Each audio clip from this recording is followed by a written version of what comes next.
fique criando muita expectativa não, para não se frustrar. Então, Feira, Epafrodito, exemplo dos que merecem honra. O que a gente pode aprender com esse homem? A gente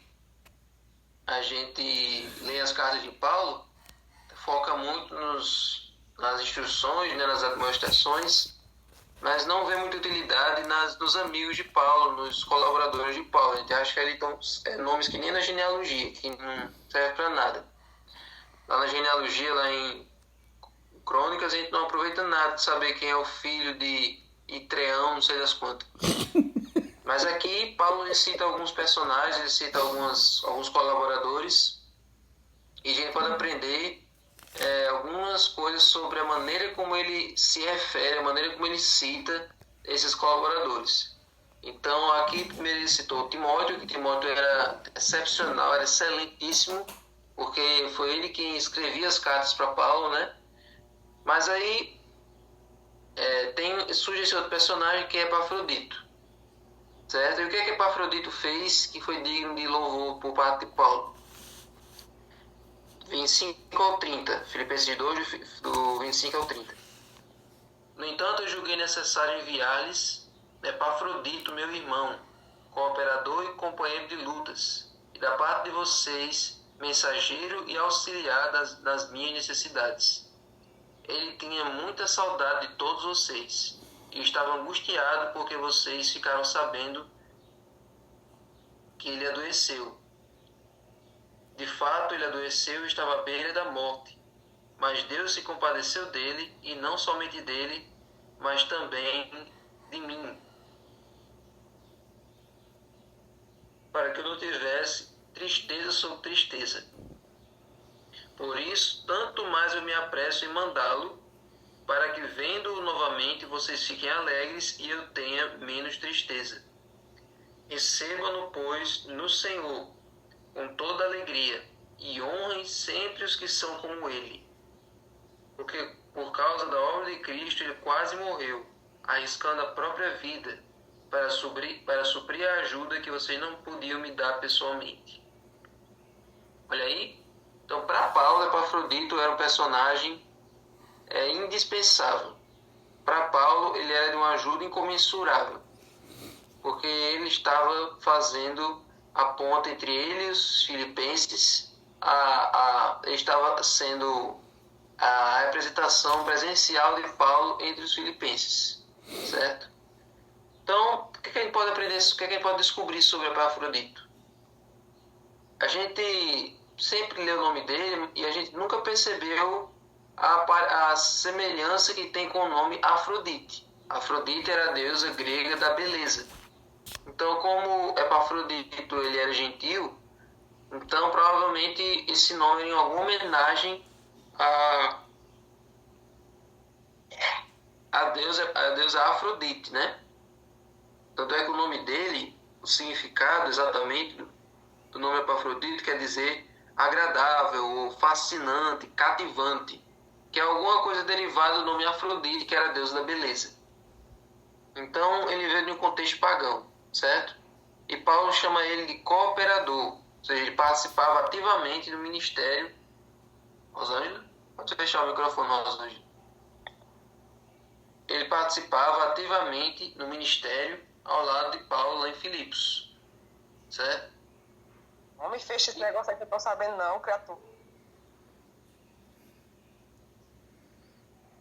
Tem um botãozinho aí no canto esquerdo embaixo.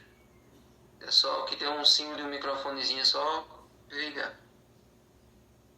Então, Paulo chama ele de companheiro de lutas, ou seja, ele também ajudava Paulo na pregação do Evangelho. Então ele foi um recém-converso, né, um recém-batizado, que começou a pregar também. Lá no Eliseu nós estamos com um plano de fazer todo mundo via pregador. Então, toda quarta-feira é o culto onde os membros que não têm costume de falar, eles estão agora desarnando, estão agora treinando, exercitando a pregação. Então, Paulo provavelmente fazia isso. Onde ele fundava as igrejas, ele via ali um irmão que tinha mais potencial para ser pregador e colocava ele já na linha de frente para ele começar a exercitar a pregação. Então, Epafrodito provavelmente era esse irmão, um ancião, que ele estava agora colocando ele para pregar, para evangelizar. E ele estava enfrentando lutas, estava enfrentando conflitos para pregar o evangelho, chegando até a arriscar sua vida. Não é isso? Então, Epafrodito, ele foi enviado também como mensageiro, certo? Ele foi enviado como mensageiro. A palavra mensageiro vem do grego apóstolos. Olha aí, apóstolo quer dizer mensageiro. Então ele foi enviado como mensageiro para atender as necessidades de Paulo na prisão e para levar ofertas financeiras também para Paulo. Lá no capítulo 4, verso 18, diz o seguinte: recebi tudo e tenho até de sobra. Eu estou suprido desde que Epafrodito me entregou o que vocês me mandaram, que é uma oferta de aroma agradável, um sacrifício que Deus aceita e que lhe agrada. Ou seja, Epafrodito, ele levava ofertas, doações para Paulo na prisão. Mas pergunta, mas isso não é permitido? Olha, essas doações elas eram essenciais, já que os prisioneiros romanos dependiam de ajuda externa para obter itens como comidas, roupas e camas. Ou seja, não vinha no combo, não vinha na assinatura, não vinha no contrato de locação, que na prisão você ia ter todas as regalias. Como hoje tem várias pessoas que são presas e tem quartos luxuosos, né? Lá era um calabouço, lá era um buraco feito no chão, no subsolo, úmido, quente, abafado, e lá não tinha conforto, não tinha nada. Então, se você quisesse ter algum mínimo de conforto, você tinha que ter contatos externos para vir deixar as coisas para você. Então, Paulo ele negociava, falava com Epafrodito, mas acho que ele nem pedia, que o Paulo era tão humilde que eu acho que ele nem pedia. Acho que eram os irmãos, acho que era Epafrodito e Timóteo que iam lá, percebiam a situação e eles se conduíam e começavam a pedir doações nas igrejas que Paulo tinha fundado. E aí os irmãos, com amor a Paulo, né, com pena de Paulo, mandavam as coisas para eles. Então, por isso que Paulo estava cheio de presentes na cadeia por causa da boa vontade dos irmãos. Então, por exemplo, vocês já devem ter visto já em outras cartas Paulo pedindo para trazer coisas. Por exemplo, lá em 2 Timóteo 4, 21 e 13, Paulo diz assim: faça o possível para vir antes do inverno, traga a capa que eu esqueci lá em Trode. A capa era como se fosse um sobretudo hoje. Sobretudo é uma roupa que você bota por cima da sua roupa normal para se proteger do frio. Então, estava chegando o inverno e aí Paulo diz: homem, venha ligeiro, porque aqui vai começar a esfriar, que nessa cadeia não tem aquecedor, não tem como a pessoa se proteger do frio, vai ficar torando de gelado aqui, então eu esqueci uma capa lá em Trono e outra vez que eu fui, traga lá para eu me cobrir. Então você vê como a Bíblia tem uns diálogos que são bem naturais, né? Nem sempre os diálogos são rebuscados, nem sempre são cheios de palavras difíceis, não. Às vezes é um negocinho que a gente conversa no dia a dia. Ei, traga lá que eu sou muito esquecido daquele negócio que eu deixei lá não sei aonde. Entendeu? Enfim. Então, para você entender que Paulo precisava daquele casaco para suportar o frio numa cela de pedra. Então, Epafrodito ele foi comissionado de entregar essa carta que a gente está lendo aqui lá em Filipos. Essa carta aqui foi escrita por Timóteo, Paulo foi ditando e Epafrodito foi lá deixar. Certo?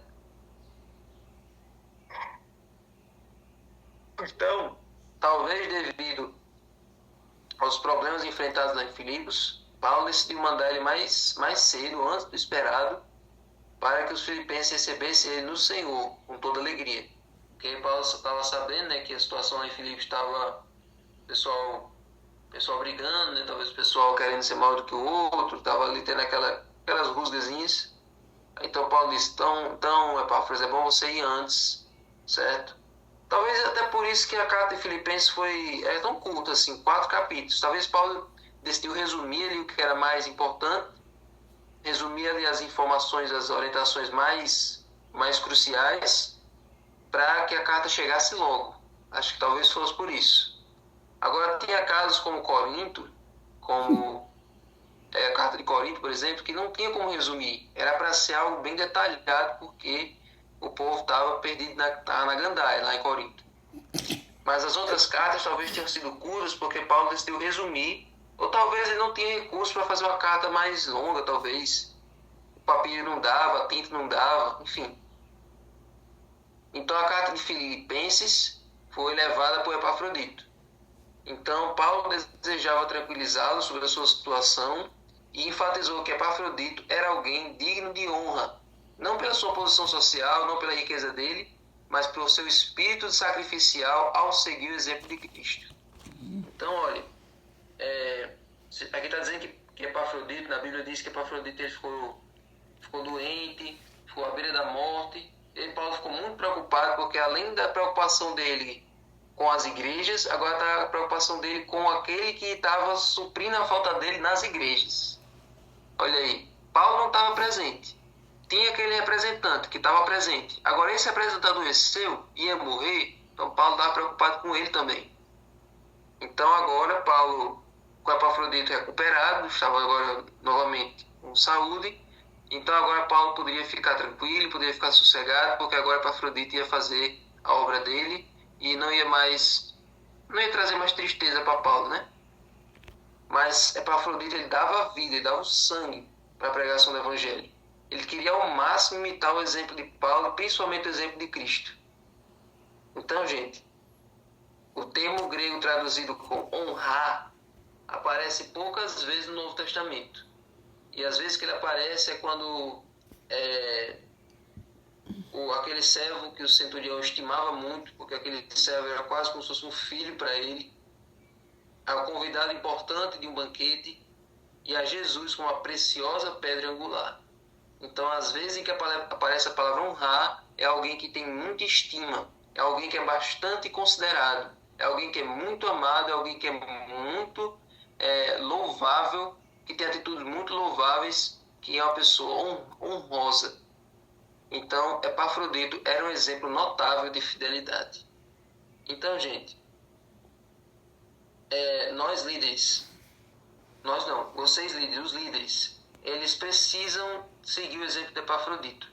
Eles precisam ter essa mesma gana, ter essa mesma garra que Epafrodito tinha. Ele estava sendo representante presencial, físico ali de Paulo. E ele estava seguindo o exemplo de Jesus. Então, a congregação precisa ver nos líderes alguém que está empenhado com a missão. O líder não deve estar focado em outra coisa sem ser a missão. Se o líder for missionário, a igreja também vai ser. Se o líder for da linha de frente, se o líder for da pregação do evangelho, a igreja também vai segui-lo. Mas o líder precisa pregar o evangelho e incentivar a igreja também. Não adianta só ele sozinho fazer a atividade missionária da igreja inteira. Isso é completamente errado.